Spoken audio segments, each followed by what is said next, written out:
আসসালামু আলাইকুম। আশা করি সবাই ফিজিক্যালি এবং মেন্টালি ভালো আছেন।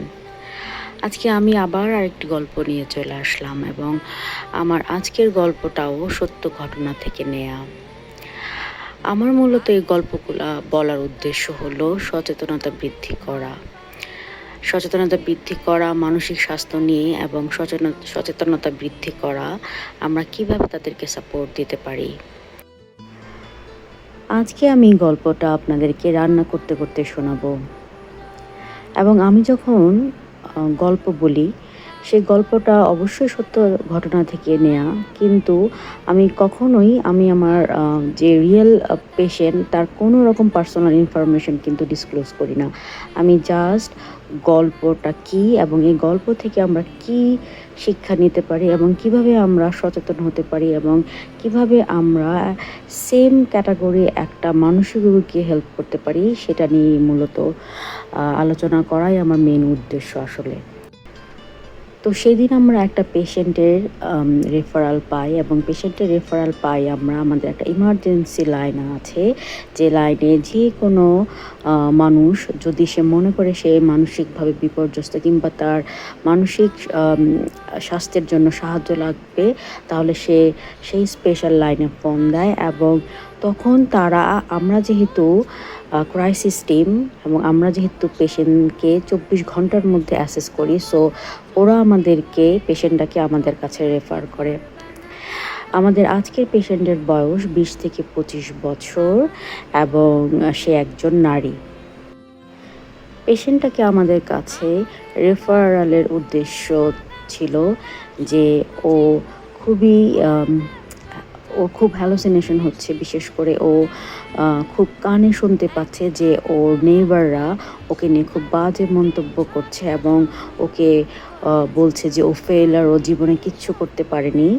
আমরা যখন ওকে জানালাম যে আমরা ওকে দেখতে যাচ্ছি, তো আমরা ওই দিন একসাথে 3-4টা পেশেন্ট দেখেছিলাম, সো ওর বাসায় যেতে আমাদের একটু সময় লেগেছিল।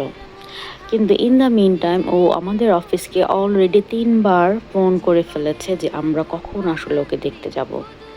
তার মানে বোঝাই যাচ্ছে যে ও আসলে কী রকম সাপোর্ট চাচ্ছিল আমাদের কাছ থেকে এবং ও কীরকম মরিয়া হয়ে গেছিলো যে ওর এখন ইমিডিয়েট মেন্টাল হেলথ সাপোর্ট দরকার। তো আমরা যখন পেশেন্টটাকে দেখতে ওর বাসায় যাই, দেখতে পেলাম খুব ইয়াং একটা মেয়ে, খুবই একদম খুব ওয়েল ড্রেসড একটা মেয়ে আমাদের জন্য খুবই অধীর আগ্রহে দাঁড়িয়েছিল ওর দরজার সামনে।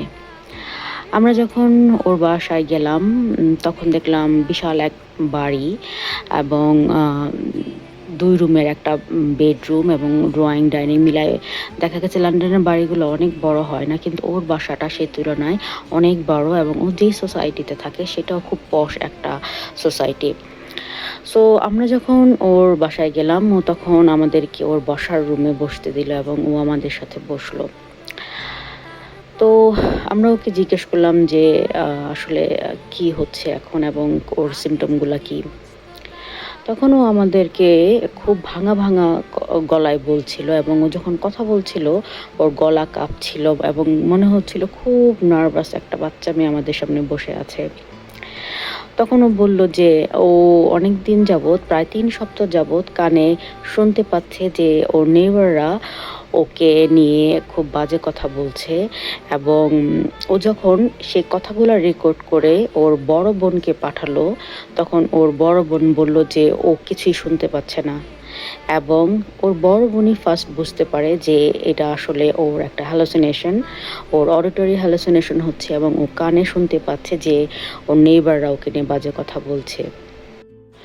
এই অডিটরি হ্যালোসিনেশনের পাশাপাশি ও গত 2 দিন যাবৎ ফিল করছে যে ওর ঘরে কেউ হাঁটাহাঁটি করছে এবং ওকে কেউ অবজার্ভ করছে এবং সেটা ভেবেই ও প্রচণ্ড ভয় পাচ্ছে এবং যেহেতু আমি আগে বলেছি যে ও এই বিশাল বাড়িটাতে একা থাকে, যে কারণে ও এখন নিজেকে সেফ মনে করছে না এবং যে কারণে ও আমাদের কাছে আসলে হেল্প চাচ্ছে।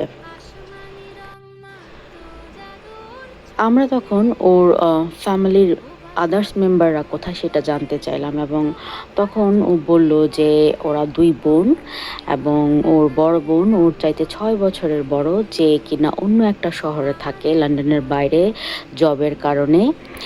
আর ওর মা থাকে কানাডাতে জবের পারপাসে, যে 1 বছর পর পর ওর সাথে দেখা করতে আসে, এবং গত 3 বছর যাবৎ ওর মা কানাডা থাকে, এবং ওর বাবার সাথে ওর মার সেপারেশন হয়ে গেছে, এবং বাবা গত 2 বছর আগে একটা বিয়ে করেছে। সো সবাই সবার মতো আসলে ব্যস্ত হয়ে গেছে, এবং এই বাসাটাতেই ওর জন্ম হয়েছে এবং এই বাসাটাতেই ও বড় হয়ে গেছে। সো আমরা খুব ইজিলি বুঝতে পারলাম যে যে বাসাটা একসময় অনেক মানুষ ছিল, যে বাসাটাতে ওর বাবা মা বোন ছিল, ওর একটা বিশাল সময় বাসাটাতে কেটেছে সবাইকে নিয়ে। গত 1 বছর যাবৎ ও এই বাসাটাতে সম্পূর্ণ একা থাকছে, যেটা আসলে ওকে ট্রমাটাইজ করে ফেলেছে, এবং যেটা ওকে আসলে এনজাইটিতে ফেলে দিচ্ছে। এবং ওর যে ধারণা এবং ওর যে হ্যালোসিনেশন হচ্ছে যে নেইবাররা ওকে নিয়ে বাজে কথা বলছে, এটা আসলে ও একটা সময় খুব ভেবেছে যে আমার বাবা চলে গেছে, আমার মা চলে গেছে, আমার বোনও চলে গেছে কাজ নিয়ে, সো আমি এখন একা আছি, সো মানুষ আমাকে নিয়ে খারাপ ভাবতেই পারে। সো ওর এই সব আসলে ধারণা থেকে ওর মধ্যে এই হ্যালোসিনেশনটা ডেভেলপ করে যে ওর নেইবাররা ওকে নিয়ে খারাপ ভাবছে। সবচাইতে ভালো লাগলো একটা বিষয়, সেটা হলো ও ও যতক্ষণ যাবৎ আমাদের সাথে কথা বলেছে ও ওর ফোনকে অনলাইনে রেখেছে, এবং ও যখনই নিজেকে অনিরাপদ মনে করে, যখনই মনে করে যে ও ভালো নেই, যখনই মনে করে যে ওর হ্যালোসিনেশন হচ্ছে, তখনই ও ওর বোনকে ফোন দিচ্ছে। এবং আমাদের এত ভালো লাগলো যে যতটা সময় আমরা ওর সাথে কথা বলেছি, প্রায় 1 ঘন্টার মতো, পুরোটা সময় ওর বোন ওর সাথে আছে, এবং ও আমাদেরকে দেখালো টাইম লাইন যে লাইক 5 ঘন্টা যাবৎ ওর বোন অনলাইনে, এবং ও জাস্ট কানেক্ট করে রেখেছে ওর বোনকে। আমরা জানতে চাইলাম যে ওর এই সমস্যাগুলো নিয়ে ওর বাবা মাকে শেয়ার করেছে কিনা।